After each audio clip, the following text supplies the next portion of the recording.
This is Beirut's famous seaside promenade, the Corniche. During the day, life here almost feels normal.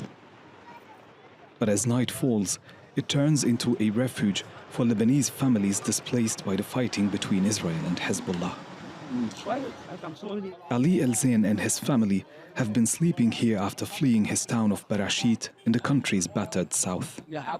I'm here with 4 other families. There are 22 of us all together. Some of us are sleeping in this car and some in the van. The women sleep in the van. Some of the men sleep on the sidewalk. It's very crowded for the women. They have to sleep standing up. It's very uncomfortable. I slept in the car for a few days, but I have back pain, so now I sleep on the ground outside in the cold. This is the second time in less than 2 years that Ali has had to flee his home. He was displaced during the 2024 Israel-Hezbollah war when he had to take shelter in a school here in Beirut. For many families, this is the only place they could find after fleeing Israeli strikes on their towns and suburbs. Volunteers and passers-by sometimes bring food or extra blankets, but for many here, the biggest uncertainty isn't tonight's cold. It is how long they will be forced to stay here. The Lebanese government has opened up schools and set up other temporary shelters. But that is nowhere near enough to take in the more than 800,000 people that have been displaced amid the most recent flare-up with Israel. This school in central Beirut now shelters more than 200 people. Among them, Jihad Zahruddin and his family. We fled and left everything behind. These clothes were provided for us and for the children here at the school. They also bring us water and food every day. We hang our laundry on this balcony. It's just a window. We don't really have a balcony. This is our only breather. We look outside and pray for relief. May God bring calm and peace because we're tired. The Lebanese people have been through so many struggles.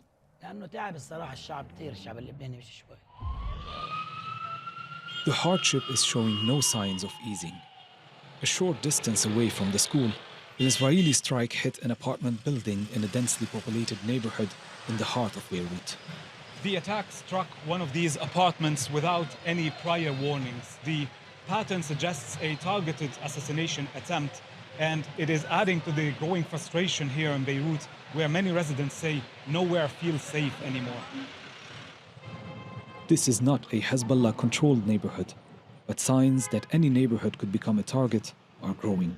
It's a very peaceful area and safe area, but I think right now nowhere in Lebanon any area is safe because you don't know who's living in this building because, you know, people bring some of their relatives, some of their friends, and you never know if one of their friends maybe is one of the individuals which is Israel targeting. So yeah, no, but I think no one is safe right now.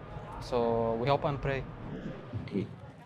Across the street, volunteers are mobilizing relief efforts.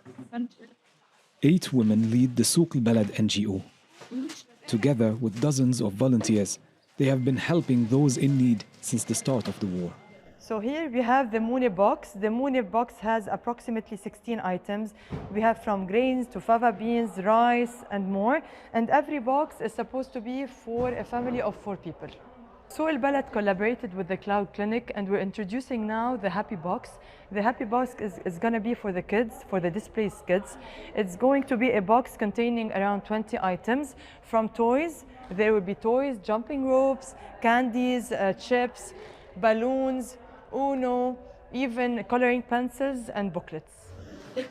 The team relies on individual donations to raise funds and on personal initiatives to stock food and clothing for those in need. Since the beginning of the war, we've been in close coordination with Beirut's municipality, the government's relief committee and the World Food Programme. We're responsible for 5 schools that are sheltering more than 1,000 displaced people. We provide everything they need from A to Z. And through this store, we're also collecting additional donations that we distribute to people in other schools beyond those under our care. As you can see, now the boxes are ready to be delivered. And since now it's Ramadan, we also collaborated with kitchens to supply iftar meals for the displaced families.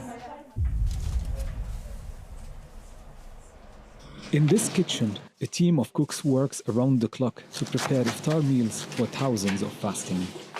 Today we are cooking fish sayadi. It's a traditional Lebanese dish based on fish and rice and some spices. Back at the school, displaced kids are waiting for the treats.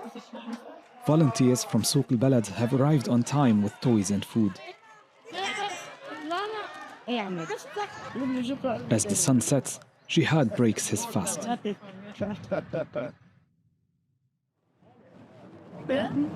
Back at the Corniche, Ali and his family also got a meal for the evening. He says he believes the war will end soon. God willing, we'll be back home in a week, maybe even sooner. But Ali's hope feels far from reality. A short while later, not far from where he was sitting, the Corniche was hit by an Israeli strike. 8 displaced people were killed and 31 injured. Hezbollah launched barrages of rockets toward Israel. Israel pounded Beirut and its suburbs. All signs point to a conflict that is only escalating.